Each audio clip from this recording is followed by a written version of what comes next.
E aqui Paulo continua. Vamos fazer toda a leitura, depois a gente faz um apanhado. Primeiramente, dou graças ao meu Deus por Jesus Cristo, acerca de vós todos, por quem todo o mundo é anunciada a vossa fé. Porque Deus, a quem sirvo em meu espírito, no evangelho de seu Filho, me é testemunha de como incessantemente faço menção de vós, pedindo sempre em minhas orações, que, em algum tempo, pela vontade de Deus, se me ofereça boa ocasião de ir ter convosco. Porque desejo ver-vos para vos comunicar algum dom espiritual, a fim de que sejais confortados. Isto é, para que juntamente convosco eu seja consolado pela fé mútua, tanto vossa como minha. Não quero, porém, irmãos, que ignoreis que muitas vezes propus ir ter convosco, mas até agora tenho sido impedido, para também ter entre vós algum fruto, como também entre os demais gentios. Eu sou devedor tanto a gregos como a bárbaros, tanto a sábios como a ignorantes. E assim, quanto está em mim, estou pronto para também vos anunciar o evangelho a vós que estáis em Roma. Vejam que aqui eu grafei um pouco menos. Aqui, de fato, é o início da carta, né?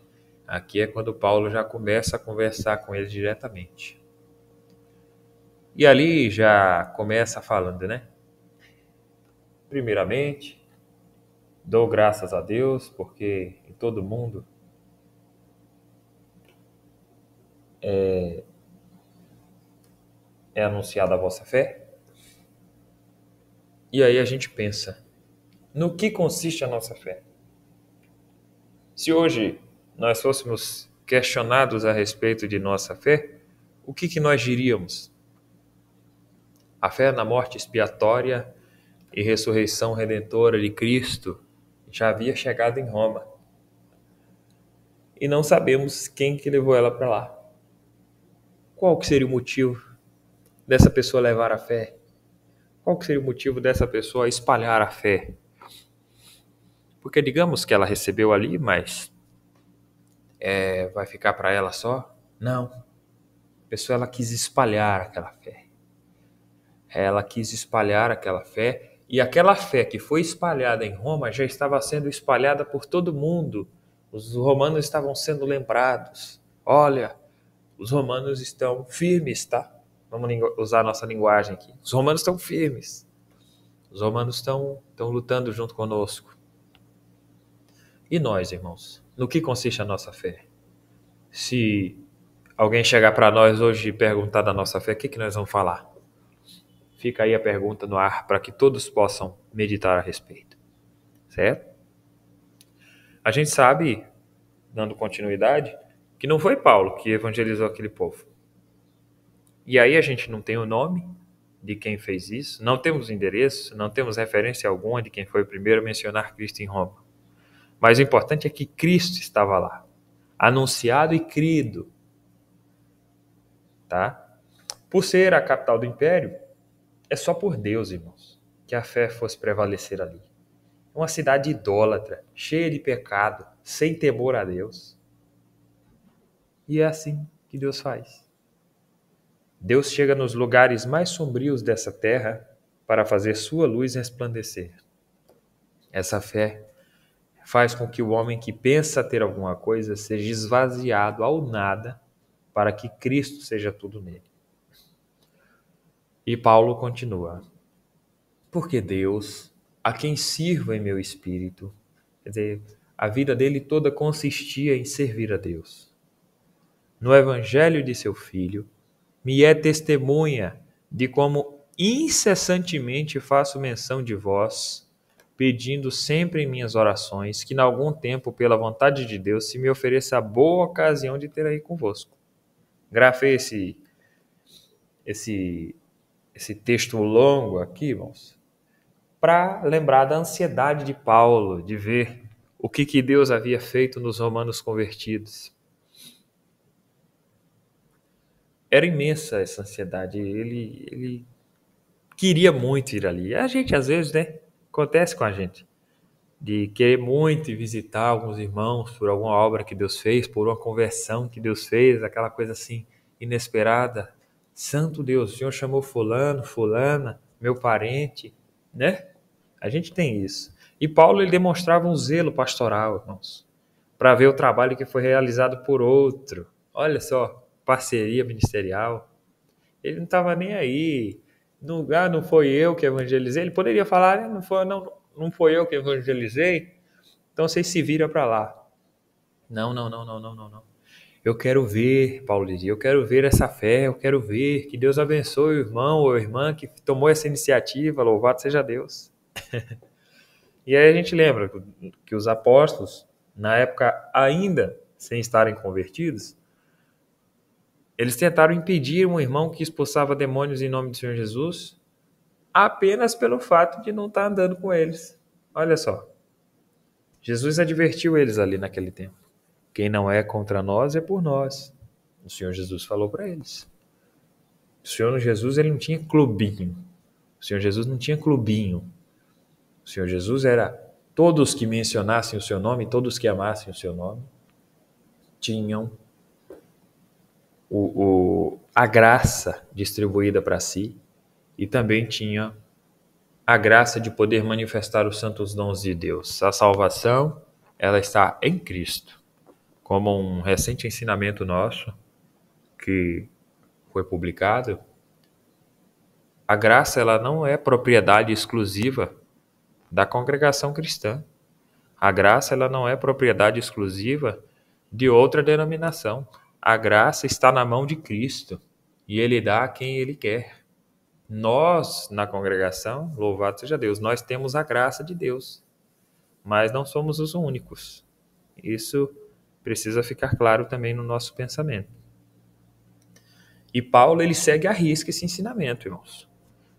Não importa quem que evangelizou, o importante é que estão evangelizados, estão firmes na fé. Precisam de alguma instrução, alguma coisa assim, eu vou passar para eles. Louvado seja Deus. Era a missão dos apóstolos, era isso que eles tinham que fazer. Ele não quis saber quem que anunciou, que autoridade que tinha, não. Ele simplesmente se alegrou de ver os frutos que Cristo permitiu crescer. Ele estava tão despreocupado de saber quem que pregou o evangelho em Roma, que ao menos cita em sua carta qualquer pessoa que houvesse feito isso. Ele só queria contemplar com seus olhos e orava a Deus com insistência para que Deus cumprisse o desejo do seu coração. Com certeza, a fé dos romanos surpreendeu no crescimento. Louvado seja Deus. Infelizmente, Paulo ele não conseguiu ir ver essa fé da forma que ele queria. Nós vamos ver logo mais que Paulo ele foi preso em Jerusalém, ele saiu de Corinto, foi para Jerusalém, foi preso ali, foi condenado pelos judeus e aí ele apelou para César, que era o imperador. Então ele já chegou em Roma preso e ficou preso ali num lugar onde escreveu também, ajudou muitos irmãos que iam visitá-lo, mas ele não foi ver a fé romana, a fé dos romanos, da forma que ele queria, né? Mas ele estava convicto de que as coisas não aconteciam conforme ele queria, mas que as coisas aconteciam conforme o Senhor nosso Deus permitia. Isso é uma lição para todos nós. E aí continuamos aqui. Porque desejo ver-vos para vos comunicar algum dom espiritual, a fim de que sejais confortados, isso é, para que, juntamente convosco, eu seja consolado pela fé mútua, tanto vossa como minha. Comunhão. Fé mútua é comunhão. Comunhão é estar ligado no mesmo espírito, no mesmo pensamento. Com certeza, a gente conhece alguém com quem temos comunhão. Eu tenho comunhão com o irmão fulano, com a irmã fulana, é assim? Alguém que quando nos encontramos, a vontade que dá é de ficar ali horas e horas falando das maravilhas de Deus e do que o Senhor fez em nossa vida. E deveríamos, na verdade, ter esse sentimento com todos os cristãos. Mas, infelizmente, nem todos produzem o verdadeiro sentimento de Cristo. Nem todos têm essa ideia de que precisa se ter comunhão com todos.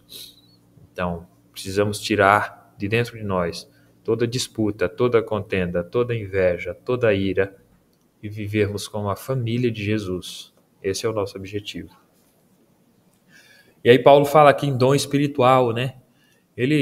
Isso aí que ele menciona pode ser entendido como um consolo espiritual, como segue na escrita, né? Contar as obras que o Senhor fez através dos dons espirituais e os atos de caridade que os crentes faziam uns para os outros. Dois cristãos ou mais reunidos em um só lugar, vazios de si mesmos e cheios de Cristo, fazem transbordar mutuamente os corações. Pois Cristo é aquele que chama o que não existe como se já existisse. Ninguém tem nada para dar um outro, mas o seu Senhor preenche a todos. Assim, devemos receber consolações daqueles que transbordam Cristo e nós também buscarmos ser cheios do Espírito Santo, vivendo em reverência, santidade e devoção a Deus. E aí a gente continua aqui, né? Paulo fala, não quero, porém, irmãos, que ignoreis que muitas vezes propus ir ter com vocês. Aí que ele tenta justificar porque que ele não pôde ir, né, ainda. E aí, mas até agora tenho sido impedido. Ele se alegrava em ver a fé dos romanos. Isso consolava ele, tá? Isso ele consolava. Só dele ouvir falar como que estava ainda a igreja lá, ele ficava consolado e deslumbrante. Mas tinha alguns lugares que ainda não tinham recebido a palavra do evangelho e era essa a preocupação de Paulo. Eram esses lugares que Paulo buscava visitar, se dedicar, pregar o evangelho, plantar a igreja. E foi esse o objetivo, né? Por mais que ele desejava muito ver os romanos, a ânsia dele em elastecer o reino de Deus era mais forte. E isso impedia ele que logo fosse a Roma. Um ministério dedicado a servir era o ministério de Paulo. Ele estava empenhado em se dedicar à igreja. E aí ele fala mais aqui, ó, para também ter entre vós algum fruto, como também entre os demais gentios. E ele não falava aqui só de fruto espiritual, não. Fruto material também. A gente vai ver na carta de Paulo aos Romanos que ele se reuniu para fazer coletas, para ajudar judeus pobres. Ele ia diante dos gentios para arrecadar dinheiro para ajudar a igreja. Ele não arrecadava para ele, não. Nossa. Ele não arrecadava para ele, não. Ele arrecadava para suprimento da igreja. Paulo não enriqueceu com o evangelho. Paulo não ganhou dinheiro com o evangelho. Paulo, ele usava as riquezas da igreja para servir a igreja. Até hoje, existem cristãos muito ricos e cristãos muito pobres. E Paulo desejava passar por ali também para realizar uma coleta, para suprir os necessitados por onde ele passasse. E aí ele continua aqui, né, irmãos? Eu também sou devedor, tanto a gregos quanto a bárbaros, tanto a sábios como a ignorantes. E ele não fazia distinção de classe, tá? Assim como os judeus se consideravam superiores aos gentios, os gregos se consideravam superiores aos bárbaros, que eram pessoas que não tinham a cultura grega. Eles habitavam ali o norte da Europa, depois eles foram chamados de germânicos, né? Mas aí já é outra história. E eles não partilhavam dessa cultura grega. Sendo assim, Paulo ele mostra que o evangelho é para todos os povos, raças, tribos, línguas, todos. Deus ele não faz acepção de pessoas, nem considera determinado povo bom ou ruim, seja sábio ou ignorante. Na verdade, para Deus, todos estão debaixo do pecado e haverão de prestar contas diante dele em seu tribunal.